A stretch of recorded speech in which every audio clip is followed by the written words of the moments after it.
मेरी पहली पिक्चर है, यशराज की पिक्चर है और मुझे मौका मिला है मेरी पहली पिक्चर यशराज के साथ काम करने का, तो मैं बहुत एक्साइटेड हूँ कि लोगों को दिखा सकूँ पिक्चर। और मैं जानना चाहता हूँ उनको कैसे लगे कि छोटे शहर की कहानी है जहाँ पे दो लोग, दो जानवर, जैसे हमारे डायरेक्टर साहब कहते हैं, दो जानवरों की कहानी है जो जब मिलना जुलना चालू करते तो पहले तो एक दूसरे से नफरत करते, लेकिन फिर समझने लगते कि यार ये तो बिल्कुल मेरे जैसा है, या तो ये तो बिल्कुल मेरे जैसी है।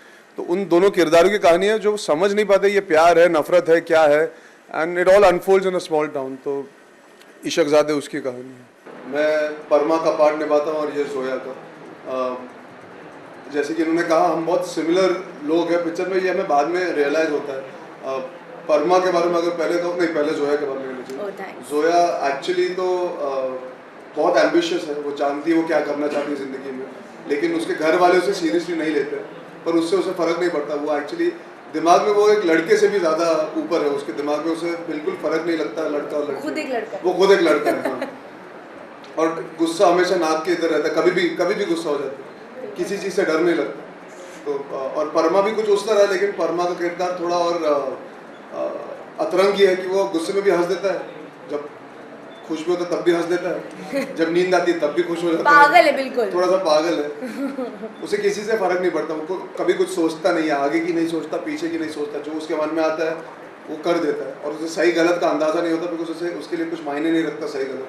तो जब वो पहली बार ऐसी लड़की से मिलता है जो उससे काफ़ी मिलती जुलती है, तो वो कंफ्यूज हो जाता है कि यार ये इससे प्यार करता हूँ। अच्छा नहीं, प्यार तो नहीं यार, नहीं यार, पर है तो माइंड में।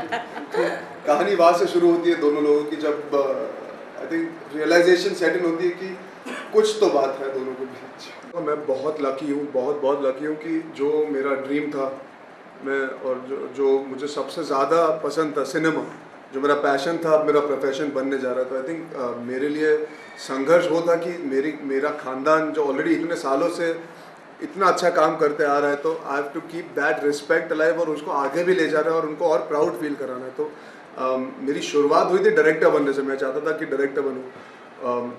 फिर कुछ लोग आए मेरी ज़िंदगी में जिन्होंने मेरा माइंडसेट बदला और रियलाइज़ किया कि कोई भी ड्रीम इम्पॉसिबल नहीं होता। जैसे मैं 140 किलो का था और मैंने ये कभी नहीं सोचा था मैं एक्टर बन सकता हूँ, मेरे जहन में कभी नहीं आया था।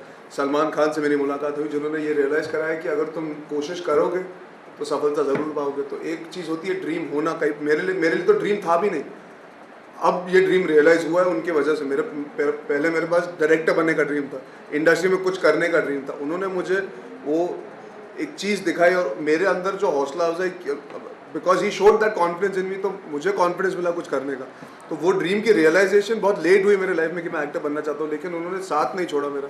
ही help me achieve my dream of losing weight and becoming an actor. तो I think in my case मैं बहुत फॉर्चुनेट था कि अलग अलग समय पे अलग अलग लोग मिले हैं जिन्होंने मेरे ड्रीम को रियलिटी बनाने में बहुत हेल्प की है, मेरी बहुत मदद की है। पहले मैं सलमान भाई से मिला जिन्होंने मदद की वेट लूज़ करने में, फिर आगे चल की ज़िंदगी में शानू शर्मा जो यशराज की कास्टिंग डायरेक्टर है वो मेरी ज़िंदगी में आए। उन्होंने मेरा ऑडिशन लिया, ऑडिशन मिलने के बाद फिर मुझे मौका मिला आदित्य चोपड़ा से मिलने का जिन्होंने ऐसी पिक्चर दी मुझे, फिर हबीब सर मिले जिन्होंने ये रियलाइज़ कराया कि तुम बम्बई में पले बड़े हो तो क्या हुआ, तुम फिर भी ये किरदार निभा सकते हो। तो आई थिंक ड्रीम और एम्बिशन जो भी आपका होता है, eventually you need the right people around you also to help you achieve, and positivity always. मैं शायद यही मान के चलता हूँ कि एक दिन में कुछ नहीं होता, you have to invest a lot of time, आपको मेहनत करनी पड़ती है, और जो सब करते हैं, इसीलिए जो मेहनत करते रहेंगे कहीं ना कहीं उसका फल ज़रूर मिलेगा।